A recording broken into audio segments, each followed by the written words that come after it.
خالد، ازيك خالد؟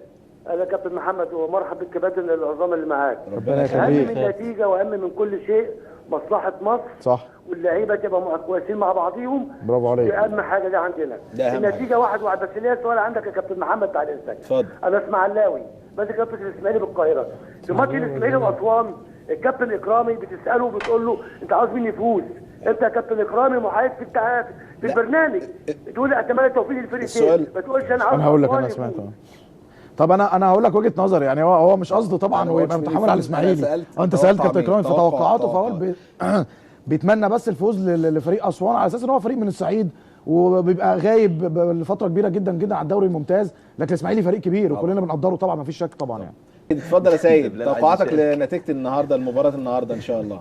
ان شاء الله الزمالك هيكسب 1-0. الحمد لله كله نعم يا سيد. الزمالك 1-0.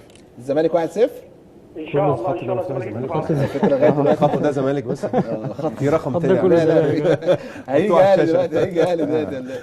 فالا بلال عليك. اتفضل يا عبد الفتاح. الو اتفضل يا عبد الفتاح، توقعاتك لمباراه النهارده. السلام عليكم. صوت اهلاوي. احنا قبل الفوز والهزيمه يا اخي الفاضل عايزين المباراه تكون عيد كروي، يعني في اخلاق، في رياضه، عايزين الجمهور يرجع تاني باذن الله. فانا بحييكم وبحيي قناه الحياه الاول ان شاء الله. وبعدين اقول الاهلي هيكسب 2-0. خط الاهلي هيكسب. خط الهلال. خلوهم هنا بالدولار. ليه؟ بشكرك خلوهم هنا بالدولار. بشكرك شكرا جزيلا، بشكرك شكرا جزيلا. اول واحد اهلي الخط ابتدى يجيب اهلي اهو، يجيب احمد. غيرته بقى. بدأوا يصحوا. كابتن